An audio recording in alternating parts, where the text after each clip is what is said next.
Welcome to Around the Horn in Wholesale Distribution with Kevin Brown and Tom Burton.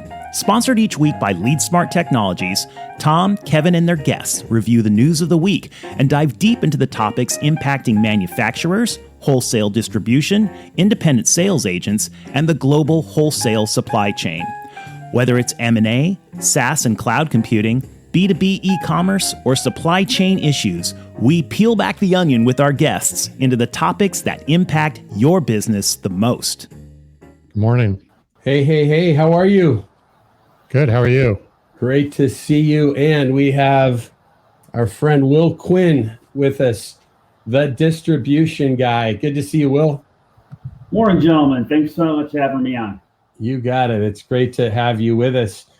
So just a quick kind of intro. Kevin Brown here, Tom Burton, Will Quinn. Tom and I are the co-founders and of LeadSmart Technologies. LeadSmart Technologies is a AI-enabled CRM and customer intelligence platform built specifically focused for manufacturers and wholesale distributors.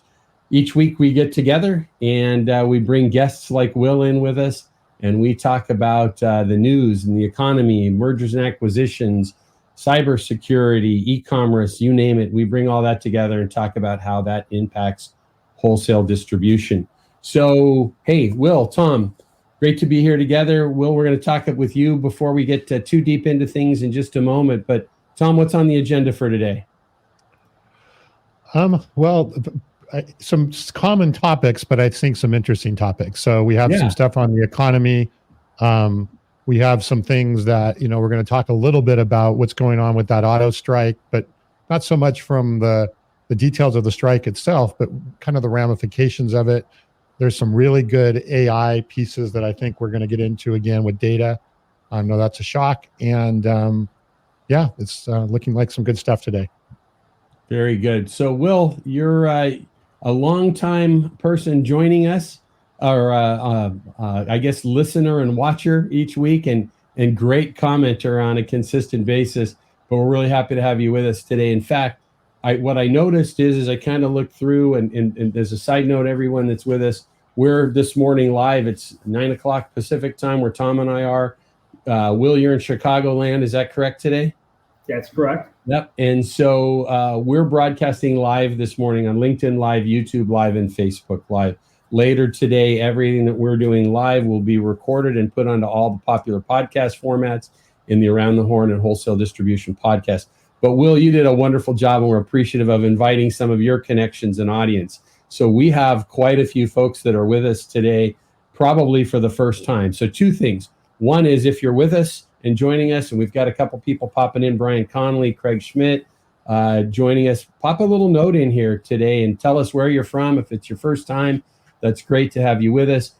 Reminder for those folks, every Friday morning, we do the same thing here, and you're welcome to come back with us. The easiest thing to do is if you're listening on LinkedIn Live, just click the like button or the follow button on the LeadSmart Technologies page, and this will be out there each week. So thanks to those new folks that are with us, and we'd love to maybe in the comments see who you are and where you're checking in from today. Will, tell us about you and your work at Infor and a little bit about Infor. Sure. Well, first of all, thanks so much. I'm big fans. And, you guys do such a great job with this podcast, bringing to forefront really interesting thought leadership and relevant topics and discussion for, the distribution industry, which is near and dear to my heart. I work for Infor, which is a global software company. Our focus is not in all industries, but where we do focus, what industries we do focus in on, we provide industry-specific ERPs in the cloud, multi-tenant, that really have the best practices for that particular industry built in. And distribution happens to be one of those. And prior to, and many of those that support distribution now also worked in the industry. So before I joined Infor, I was working at Grainger.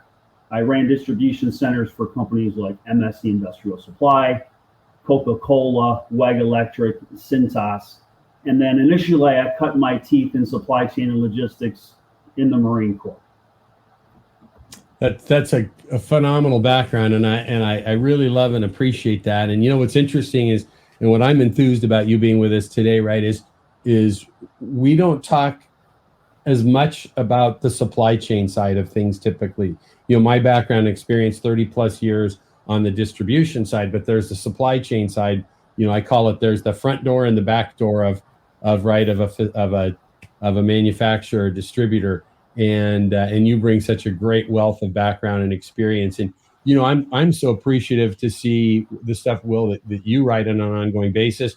Last week we featured one of your articles on our newsletter and discussed it briefly on the podcast. You're quite a prolific writer, and what I'm learning is the more and more that you and I talk is you're becoming quite the expert at prompting ChatGPT and Bard and some of the AI tools as well. So it's pretty cool to see someone, Marine Corps background, warehouse distribution expertise, now working in technology and SaaS software and becoming that expert. So it's really kind of ties into some of the things we're going to discuss today as well about, right, the skills that we need moving forward in our career. So that's super. Happy to have you. And what a great company Infor is. You guys sponsor so much great content out there, events and so forth.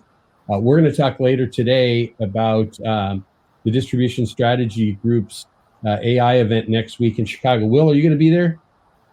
Next week I will not. There's a lot going on. So next week I'm going to be in Denver for the National Association of Electrical Distributors LEAD conference, and then Third Bridge Consulting. Their Third Stage Consulting, their Stratosphere Conference, where our own Chief Technology Officer, Soma, will be speaking.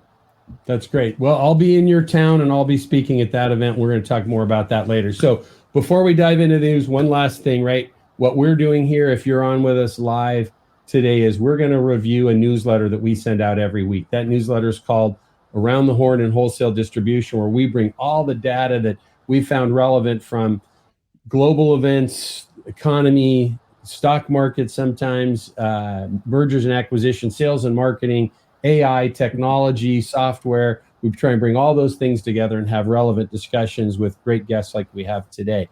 If you would like that newsletter, and again, we have a lot of people that I believe are with us for the first time today. If you would like that newsletter, there's two simple ways to get it. You could send us a direct email, which will get that out to you at hello@leadsmarttech.com, or you can go to www.aroundthehornpod.com. And Tom, that's functioning now, right? I think we had a hiccup with it a week or two ago, but that right at the bottom of that page, you can sign up for that newsletter, and you'll get that newsletter every week coming to you. And that'll also in the newsletter have an invitation to come back to the live event that we have today. So let's jump ahead into the news and talk about a little bit about some economic trends. We talk about that a little bit each week, and we see some information that's tied to durable goods. Orders are up. I mean, a minuscule percentage, right? But small amount up in August. So that was some good news. You guys get a chance to read through that one? Yeah, I mean, it seems, again, more of the same sort of, I guess, economic news we've been seeing each week, right? Nothing earth-shattering one direction or another. Some good, reasonable incremental improvement. I think there was some down, though, in June or July. Yep. So a bit of a roller coaster there. But again, I don't know that there's any evidence one way or the other than things are just moving ahead. Yeah, well, and it just kind of ties back, and we talk about this pretty consistently, right? Is that what we see on the news and in the economy is influenced by a lot of different things, but what we see every day, and it's anybody that's with us today that'd like to throw a comment about what they're seeing in distribution and manufacturing is it's full steam ahead, right? I mean, Will, what's your view? You're at, I can't even imagine. I know you've got a family with kids at home, and the amount that you travel. You're out seeing people every day. You do see the same bullish view that we see in talking with folks about, where their businesses are at? Yeah, I would agree. And it's good to see. This is one of the biggest economic indicators. They take a look at durable goods orders because you're really looking in the future. So what are the manufacturers looking at how do they see their forecasts. And distributors facing lots of challenges, and people's one of those is they've got so much work they can't get things done. So bringing in some of the things we'll talk about later with automation and artificial intelligence and that sort of thing is like, how can we take these mundane tasks away, make the job more fulfilling, and be able to get more done. That's great. Yep. So, some good news there. I think we're going to kind of continue to see this, right? There's all this stuff going on with the Fed and so forth. But at the end of the day, people are still buying things to run factories and plants. Distributors are still sending trucks out to deliver things, and buildings are still being built, And I really look at that when we talk. I was on the phone this morning with a large plumbing and pipe, valve, and fitting distributor in the southeast part of the U.S. And as we were talking about, right, hospitals that were scheduled to be built when the economy was booming are still being built, right? Roads are still being repaired. Schools are being replumbed, right? So it's good. There's good news out there of positive things that are going on. So it's good to see. Though, back to kind of seeing some, I just will call it, it's depends on which side of the coin you view this on, and that's not why we're here to discuss today is political views or anything like that. But we've got this UAW strike that's going on, and it's interesting because it's 9:12 a.m. Pacific. So I think if it was if they didn't have some new news by midday today, there was going to expand these strikes out there. So right now there's about, I think it said 18,000 members on strike. That could go up dramatically from as they hit some other plants and so forth. And again, this isn't to say whether that's right or wrong. My take on this is there's a bigger picture behind this, and it's the sustainability, right, of what's going on with some of these things, right? Looking for, I think that what we saw was there was a request for 40% increase in wages and 4-day work weeks, but getting paid for 5-day work weeks. Automotive companies are coming back at around 20%. I thought that was a pretty interesting response. But again, it's not the right or wrong of this. It's is this type of thing sustainable? And what we're seeing is, right, we've got manual work going on in this setting that's becoming more and more automated. We're going to talk more today about some of the automation tools related to some of these things.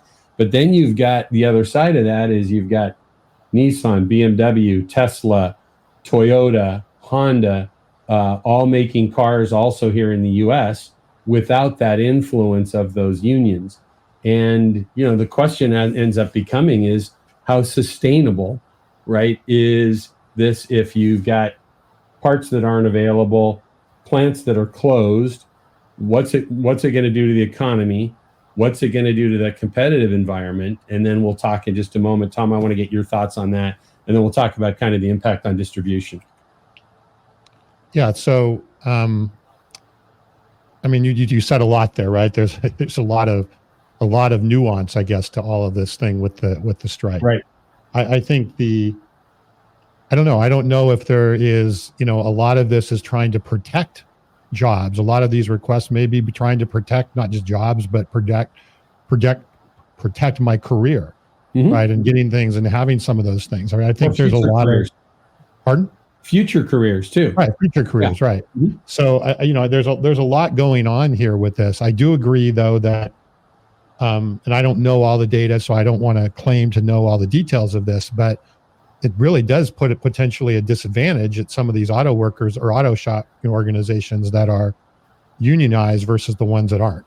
And it's, what can happen there and what that's going to mean to prices or all of that, obviously to be determined. It's still not settled yet. So there's still probably a lot of room between here and there. But I think a lot of it is probably driven off of, hey, we got to protect ourselves for the future and for the future of what we're doing. Well, and I, there's no point in getting into the discussion about, CEO pay versus worker pay or greed or any of those things, because that's irrelevant to this, right? None of that matters. What matters is, at the end of the day here, is if wages go up 40% and people are working 20% less, right? There's going to be output issues that go with that. Tesla is lowering prices. How do you, if you're one of the big three and you now have a 40% increase in wages that you're paying, how do you keep up with that in the marketplace? Again, forget about the union issue here. It's if your expenses are going up and other people are driving prices down for high quality vehicles, and the electric vehicle arena is surging, it's going to be an interesting thing to see. Yeah.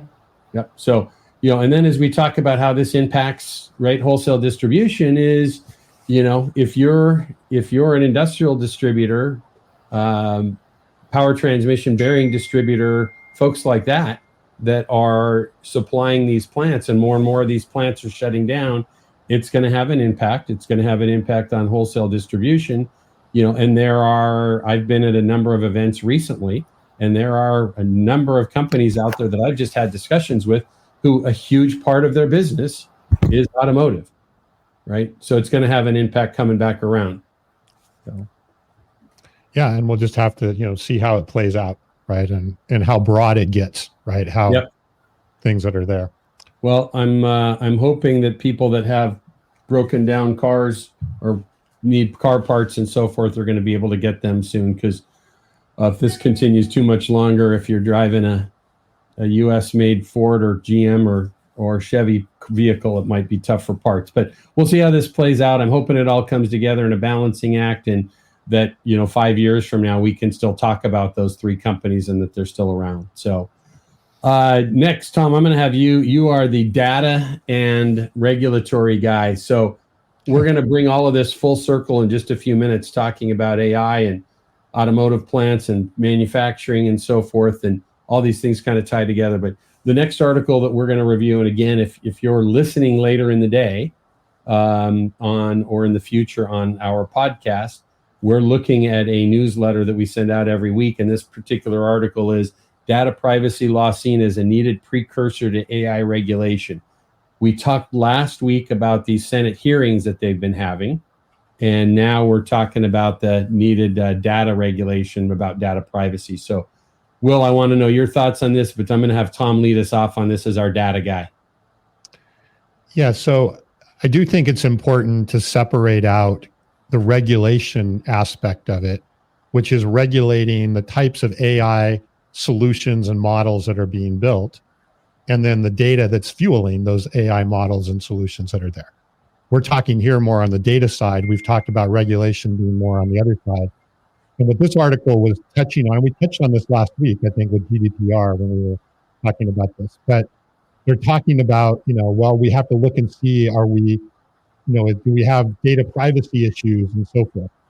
There are really three things. We talked about this a bit, and I know you're going to be touching on this, I think, even next week in your talk with at the AI conference, is when you look at data and you look at sort of how you're going to manage your data, you got to look at three things. You got to look at privacy, which means should this data even be used to fuel AI, right? Whether it's personal information, whether it's whatever the case may be, should this data even be allowed to be used to fuel AI? Number one, that's privacy.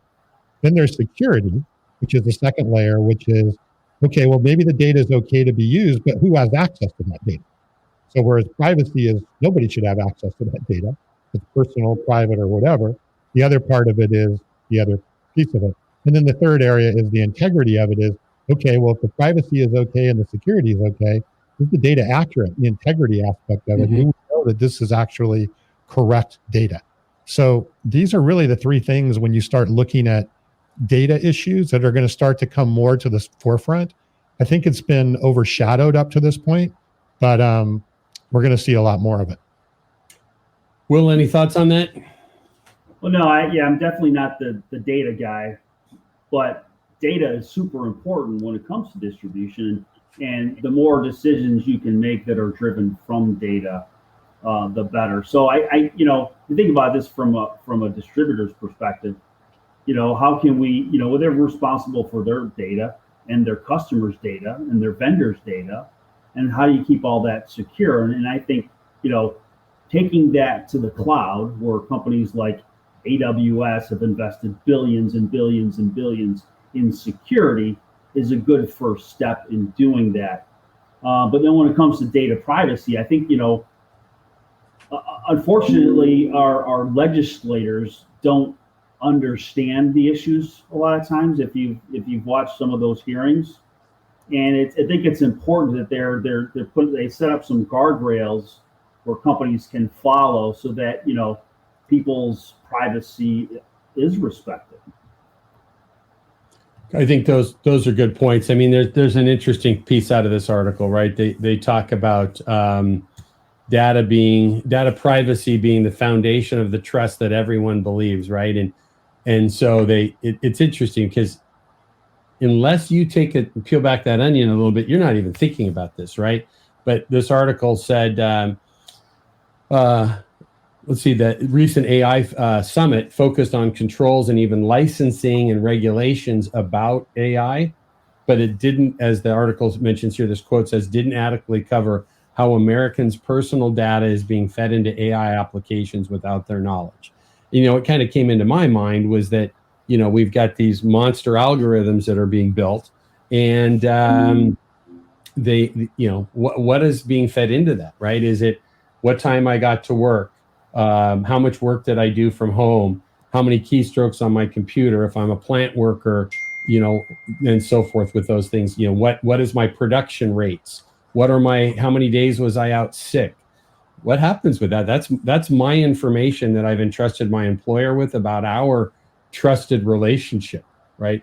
And so I do think it's going to be interesting to see how this, and we have, I think the article mentioned there's 11 states led by California that have improved and increased data privacy legislations, but you don't hear about those that much. I mean, Tom, this is more kind of in your side of the world, but I mean, we live in California, right? I couldn't tell you the ins and outs of what California did. I could tell you a whole lot more about what GDPR is in the UK.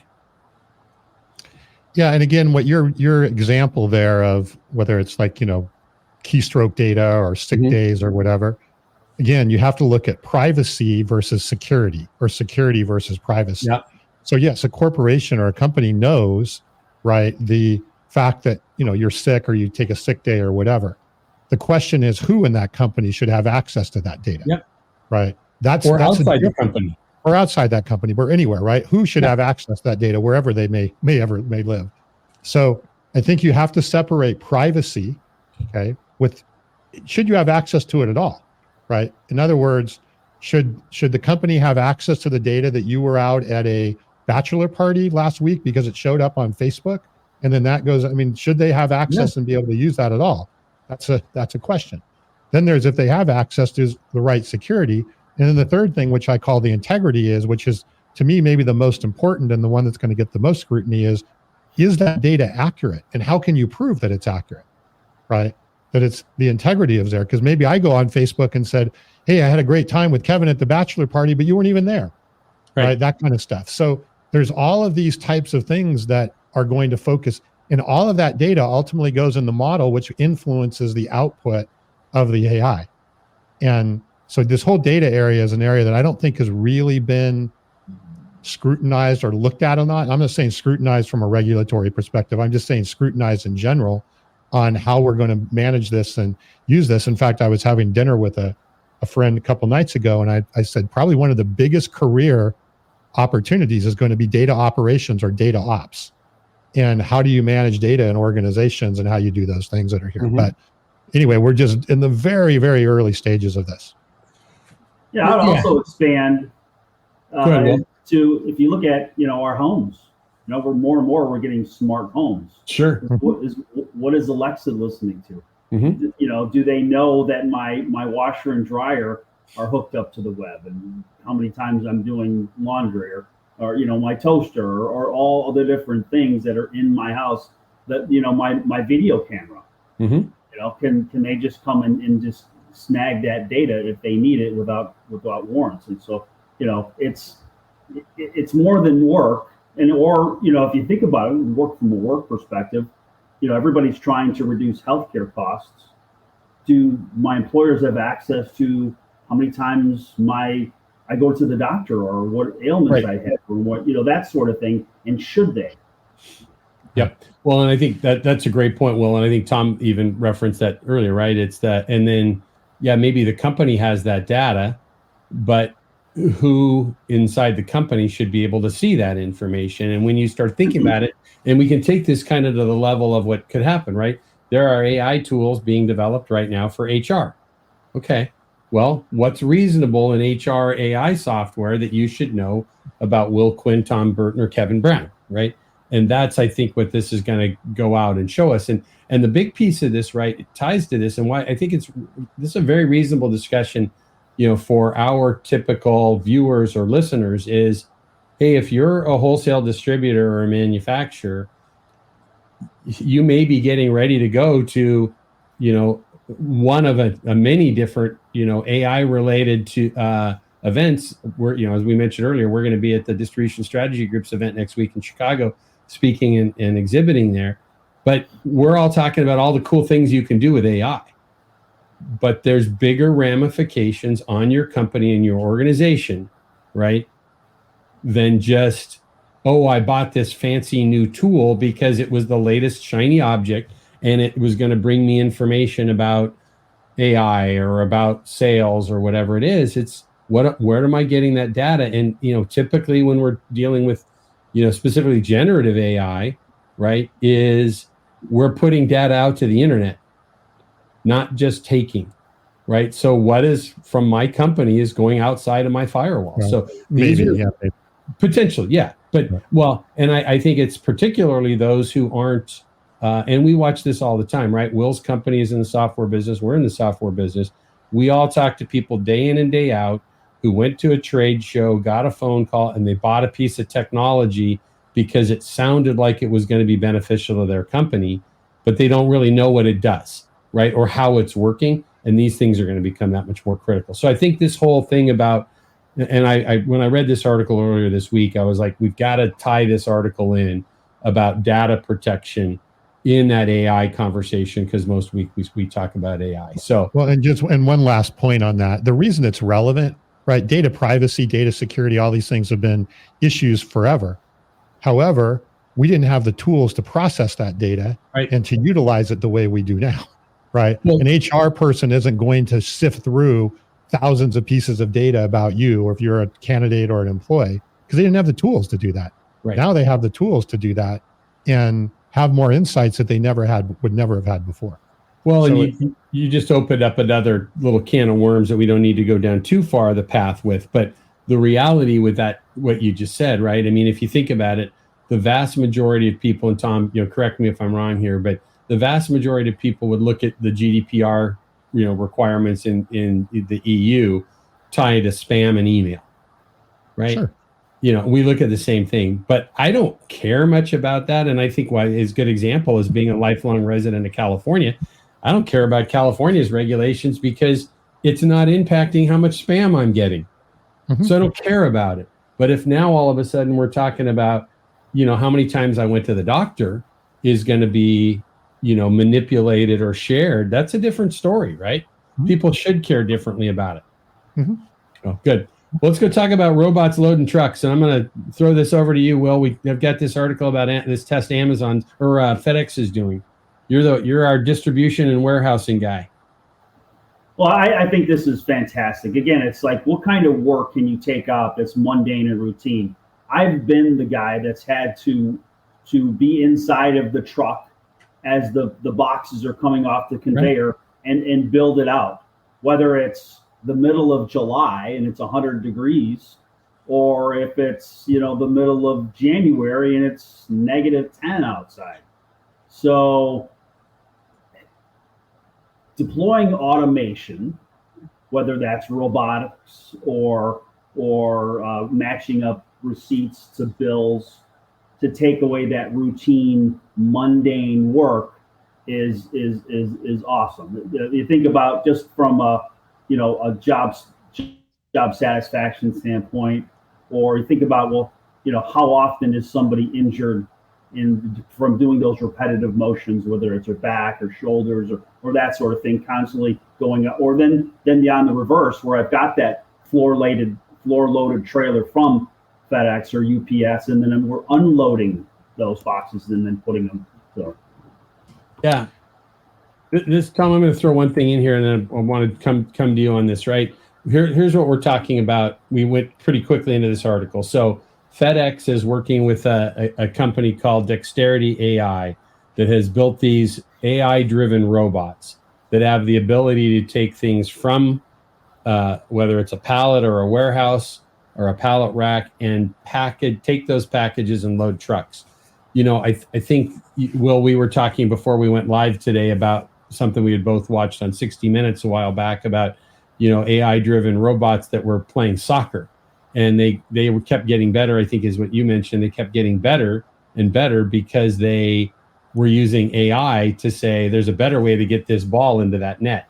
And what's cool about this is that, and I want to give a little bit of the details about this robot that they have, right? It says their AI software takes 500 milliseconds or less to assess billions of wall build possibilities to pack trailers with tight, stable walls. So, Will, I've loaded a truck in my young days, but I've never done it truly as a career. A wall build is which boxes go where in what part of the truck. Is that correct? Correct. So I'd say you want the heavy stuff on the bottom, the lighter things on top, and you're building a puzzle. It's Tetris in real life. And say, okay, how can I maximize the space? It's same thing with containers. Like, how much stuff can I get in there? Or an LTL carrier that's going from New York to California. How much freight can I put in there and get the right mixture so that I've got good load factor and then I'm not smashing things? Yeah. So this robots, they call it, is using sense of touch. So they have this AI powered force control that gives the robots this sense of touch. So they gently are nudging things. Because the first thing might come to mind is this bulky old robot that we saw in a cartoon or something, right? And it's squashing a box. But this has got dexterity control on it, so they have a sense of touch to it. And then they're using machine learning to know what's in every box that's picked. And to your point, right, where it's going to be, how it's going to be loaded, what the weights are, and so forth. So this is pretty powerful stuff as this plays out. Well, if you think about it, Kevin, they've got robotics where they can do surgery on your brain, right? So it's not that big of a leap to say, okay, well, can I move this box without crushing it? If they can have that instrument not, tear up your brain. Yep. And I just want to touch, Will, I think you make a really good point. We'll probably hit more on this later. AI, the opportunity with AI, right? A lot of times we get even questions today from prospects and customers. Why should I even care about AI? AI really provides, in my opinion, there's two major categories of benefits. It optimizes things to the extreme, right? It's is what you were just saying, Will, a minute ago, taking things that are difficult, tedious, time consuming or whatever, and optimizing those to levels that we've never seen before or never had the capabilities to do before. The other part of it is, can we use this to provide a better experience to my customers, to my partners, to my employees, to everything else that are there? So it's all about optimization and it's all about experience. And this to me is a great example of optimization. Yeah. But it also may provide a better experience. It may provide a better experience to, again, whoever the stakeholders are on this type of thing when you're loading trucks or whatever. They may go faster, they may go easier, they may, whatever the case may be. But those to me are this is a great, I guess, easy to understand example of optimization.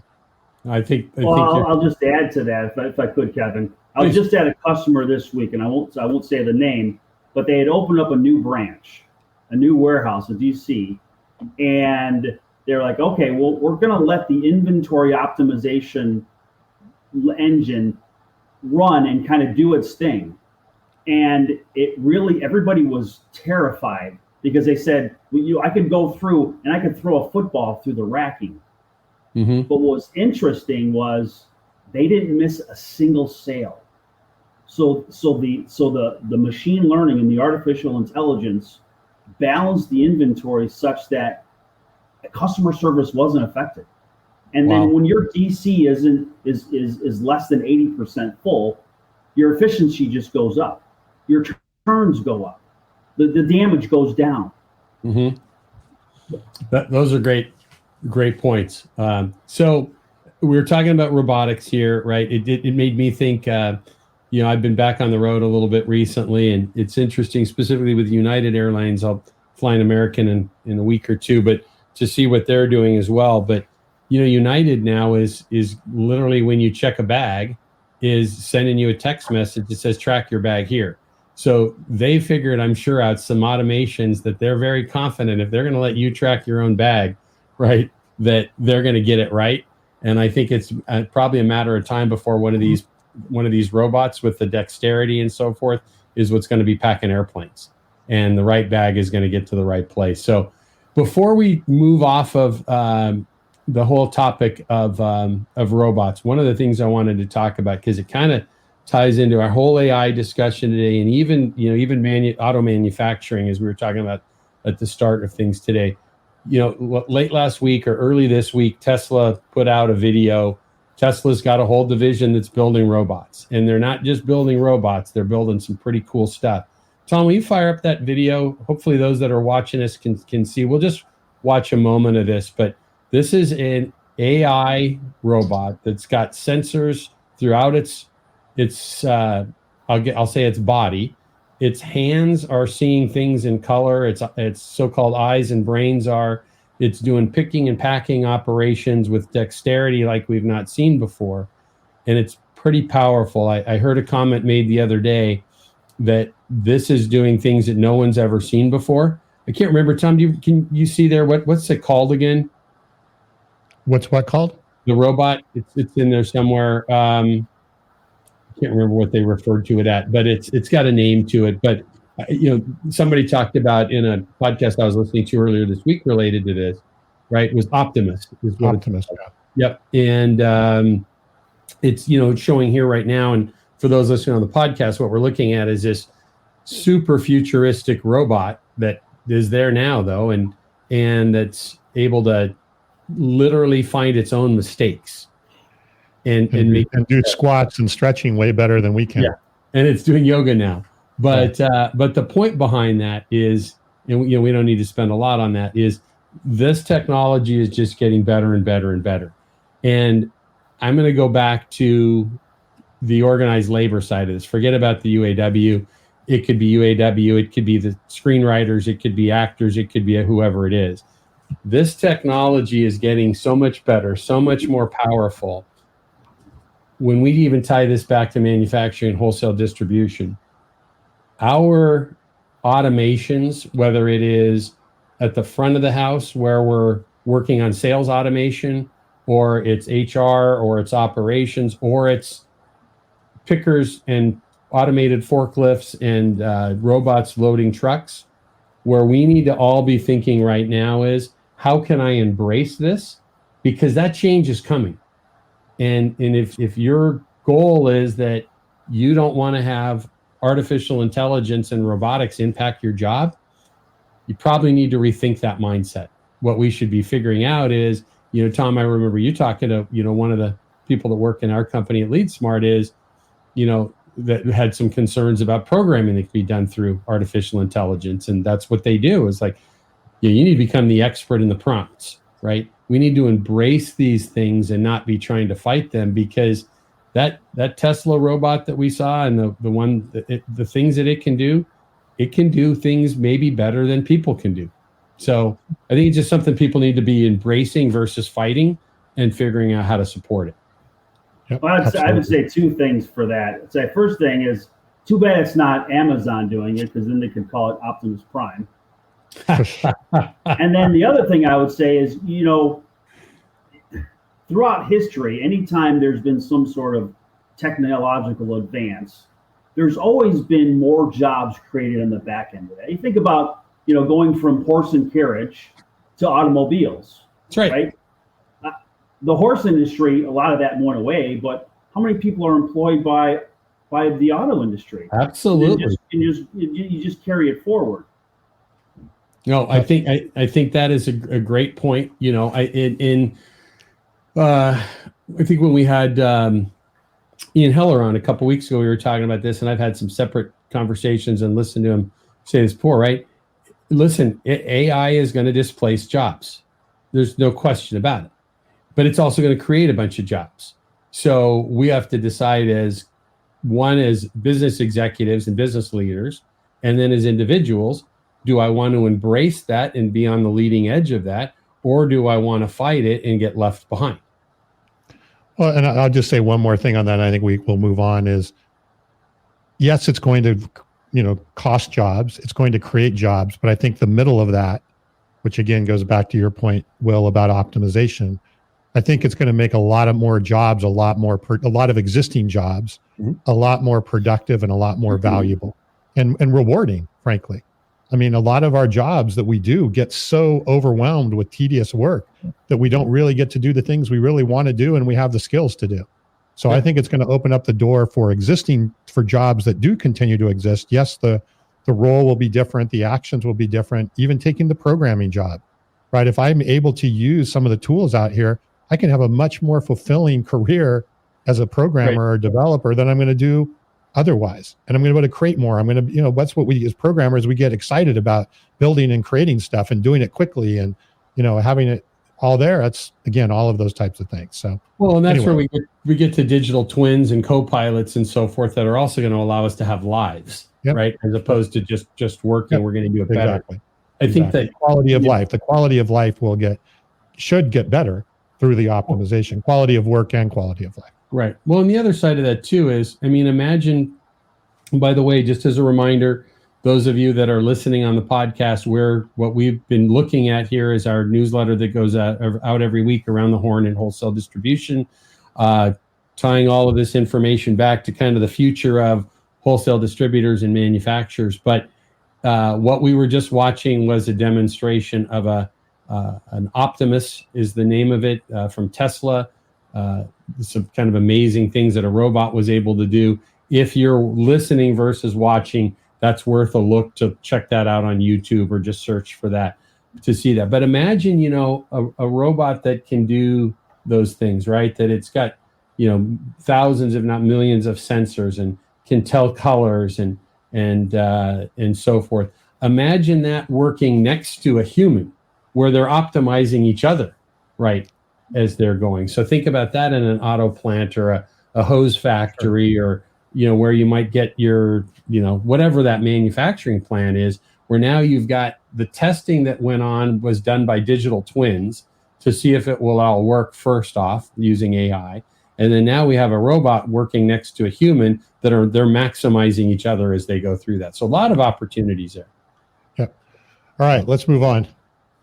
All right. Well, it finally happened, right? The FTC and their commissioner or head there has been threatening it for a long time, since long before she was in that role and writing papers about Amazon's monopoly. The FTC in 17 states have sued Amazon about them allegations of inflating online prices, overcharging sellers, so on and so forth. So, Amazon's already come back with their response saying that they're wrong on the facts and they're wrong on the law. So I think it's kind of interesting. They're saying they have bad data, right? Their data integrity is not very good. That's right. What they're saying. Yeah. Yeah. But that's it, right? Is you have wrong facts and you're wrong on the law. But the reason I even chose to include this today is the biggest marketplace of its type, right? Will, I don't know, does Infor have e-commerce plugins to share data amongst e-commerce systems and so forth? I would assume you probably do. Oh, certainly. A lot of our customers have platforms. We have our own e-commerce platform as well. Yeah, that's what our Ion, which is the middleware, will connect our ERPs to anything like that. And just what I would say about this is, anytime competition is stifled in whatever market it is, the consumer loses.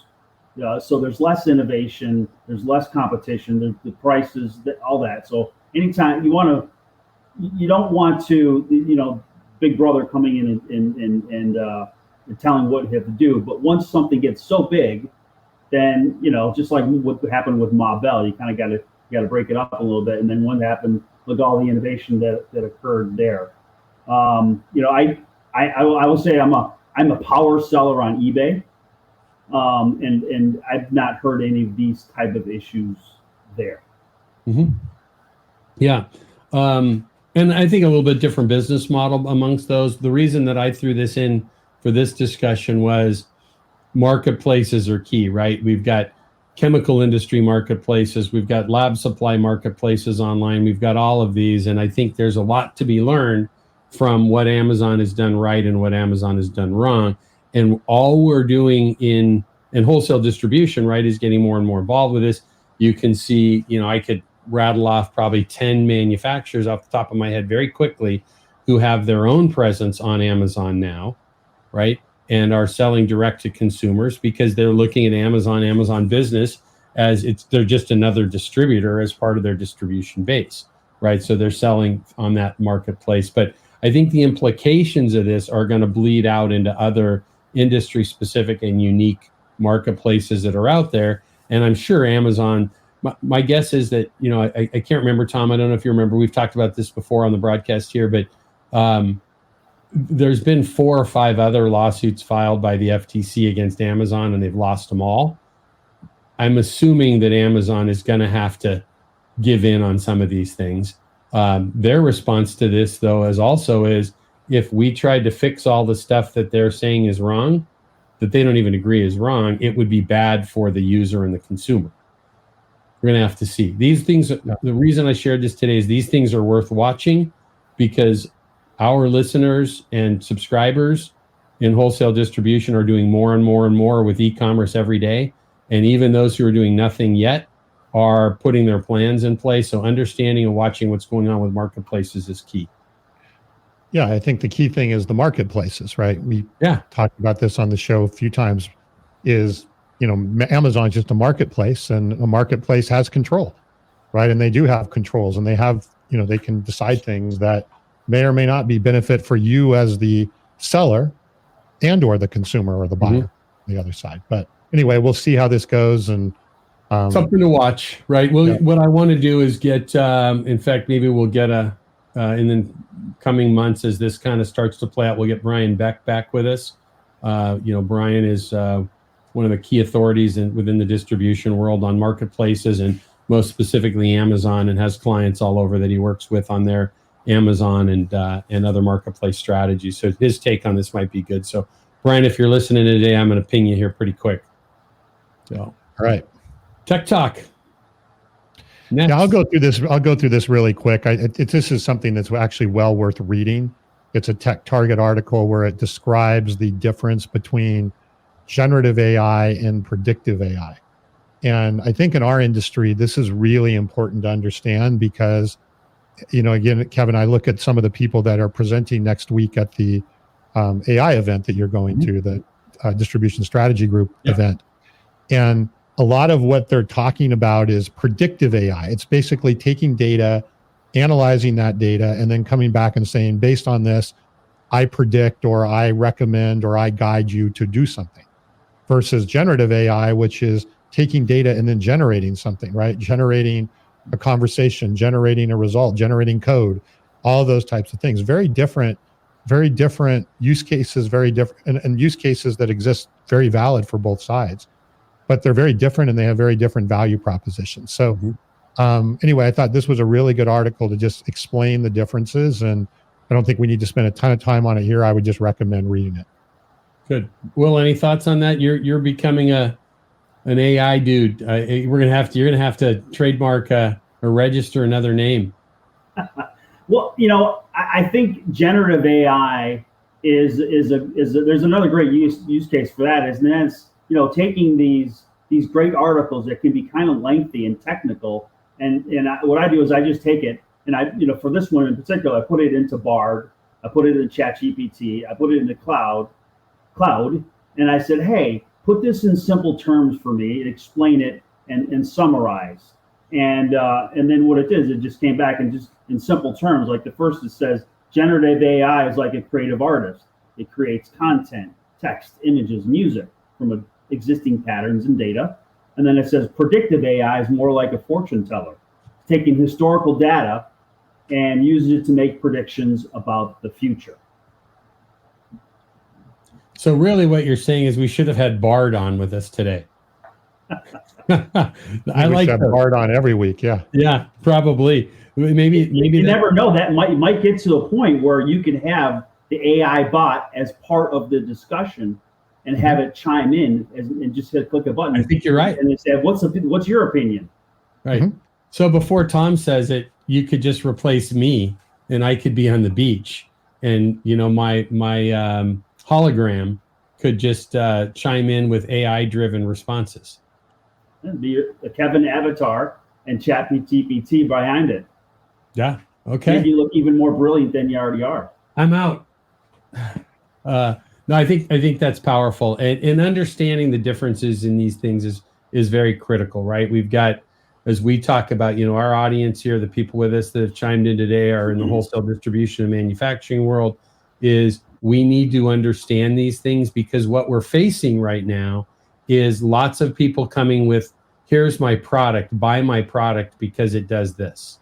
Well, understanding the difference, right? And this is kind of where Tom was starting earlier, right? Understanding the difference between these two, or how they should be working together to get me a good result, is very different than just buying a piece of software. Yeah, we have to, and I'm sure we're going to talk more about this on future shows. We're at a point now, and certainly going into next year, that we have got to look at it as a business. We have to look at our AI strategy more holistically. And we can't be looking at it by, hey, how do I chase shiny objects and so forth? Because you're going to miss out on a whole lot of opportunity, and you're going to end up creating a bunch of siloed shadow AI projects that may have a very, very niche purpose, but are not really being leveraged the way that they can. So I think we're moving from that early adopter, hey, we're going to just go try some AI things. We have to start taking a step back and looking at it more holistically in our organization. And there's a lot of things I know we're working on to help facilitate that, which we'll be sharing more. I know you'll be talking about even this week. So. Yep. And as I go to these different conferences, you hear a lot of distributors saying, yeah, I would love to utilize AI, but boy, where do I even start? Mm-hmm. Yes, exactly. My answer was first time is always, okay, number one, let's get you to the cloud. So once you get all your data in a data lake, then you can better utilize those tools like artificial intelligence and machine learning. And at Infor, we can come in and do an AI and implement a AI use case in 3-4 months, and start seeing instant results. It's not a 3-year plan. It's months. Yeah, but the denominator, common piece here that we need to talk about consistently is a plan, right? And it's just, and I say this passionately because, Will, you and I both every day, and Tom now much more consistently, we're talking to wholesale distributors and manufacturers every day, right? Who have this plethora of software that they've purchased within their organization because somebody in their buying group or trade association said, hey, I love this product for truck routing, or I love this product to get data out of my ERP and make my guys easily be able to check inventory in an app. And they've got all these disparate systems, right? But there's no digital transformation, and I'll say digital transformation towards using AI system in place that is designed for their organization that says, hey, I've got data in all these places. How am I using it? I've got these pieces of software. What does my tech stack look like in 2024 and 2025? And do I need all of these things? And what should I buy next? And that's one of the risks, I think, right now, is that we have shiny objects that are starting to pop up all over the place that have this, I use AI, right? But what does that mean to my overall plan for my tech stack and growing my organization, right? And what you just described, Will, is you talked about a series of months of being able to get somebody there. And that's, the plan is the key, right? So, Tom, we've got a webinar coming up in November about holistic AI 360.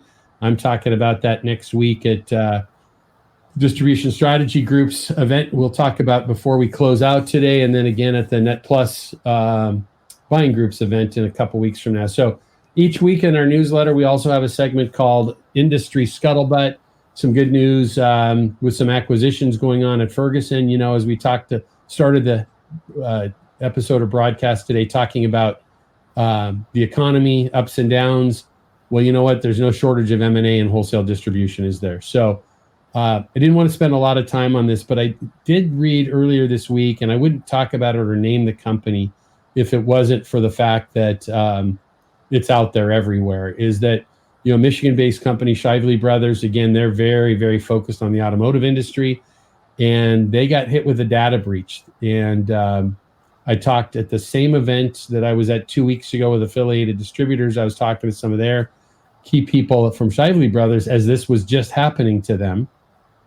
And the other side of it became a conversation I had over lunch with a manufacturer who had been interested in our technology, and they kind of went dark on us about a year ago. Haven't had any significant conversations, and the gentleman shared with me that they had gone through a whole data breach and a ransomware situation.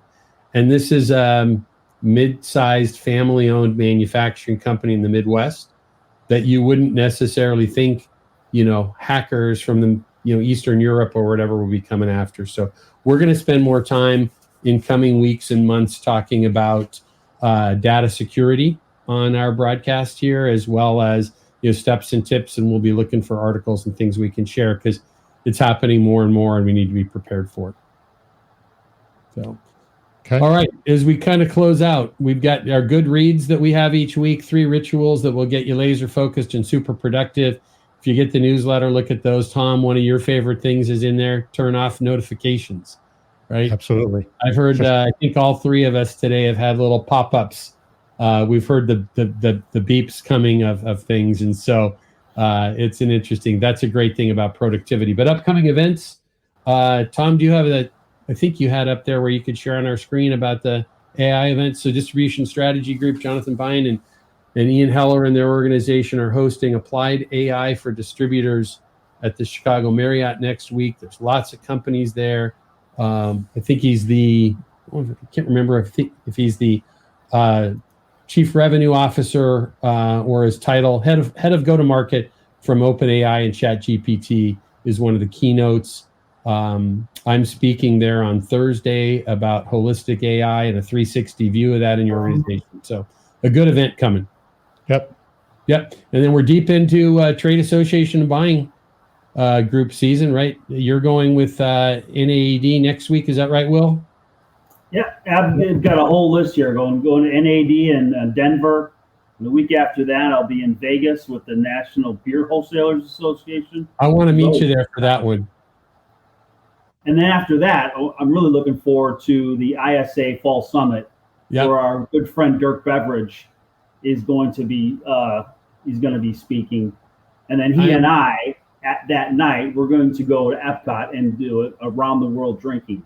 So I'm looking forward to it. Man, my friend, you're killing me because we are huge supporters and partners with ISA and Brendan and his team, and their event conflicts with a major other event that we need to be at. And so we're not going to be at that event, but I would, whether I was invited or not, I would find my way in to joining you and Dirk if I was in town. You wouldn't even have to invite me. I would just fight to get there. So that sounds like fun. I'd like some updates from both of you by text message as you do that. So I'm sure it'll be on LinkedIn. Yeah, right. Well, there's the parts that can't go on LinkedIn are what I want to see. So fair enough. Hey, we're way over today. Tom's been messaging me, wrap up, stop talking. Will, thank you for being with us. We appreciate your feedback and thoughts. You're with us almost every week on the broadcast. You make great comments. We're appreciative of that. Hopefully we can get you back in the new year as well. I'd be honored. Big fans. Yep. Thank you so much. This is a great service you're providing. Good. So if you're with us, whether you're with us live here this morning on Friday morning, or you're listening a week or a month from now on the podcast formats that are out there, whether it's Spotify or Apple or Odyssey or whatever it might be, if you are live and you're listening on YouTube, LinkedIn, or Facebook Live, please hit the subscribe button. If you don't see that simply and easily, you can go to the LinkedIn page for LeadSmart Technologies. Just hit the follow button, and you're going to be notified every week about this event, other things that we publish there. So again, LeadSmart Technologies on LinkedIn, Facebook, YouTube. hit that button. You'll get notified about this every week. I'm reinforcing that because, Will, we're appreciative. You brought in another segment of a new audience to us today with some of those supply chain folks, and we appreciate that. If you're on the podcast side, please subscribe, leave a review. That gets this information out to others. If you found it valuable, the best way to help us and others is to share it with your friends. So that's it. I'm done talking. Gentlemen, have a wonderful weekend. Everybody, be kind, do good things, have fun, be safe, and we'll see you next week. Thanks, everyone. We hope you enjoyed today's episode and our guests. Each week, we try our best to dig into the topics that are impacting your business. So please reach out to us and let us know how you think we can make the show better, or topics you'd like for us to tackle or talk about more often, and even guests you'd like to see join us. We're looking forward to bringing you next week's session and hope that until then, you stay safe, stay focused, and do great things. If you haven't already, please subscribe to the podcast and leave a review to help others in wholesale distribution get access to the conversation. And finally, please check out our sponsor, LeadSmart Technologies, and their manufacturing and wholesale distribution industry CRM, customer intelligence, and channel collaboration platform.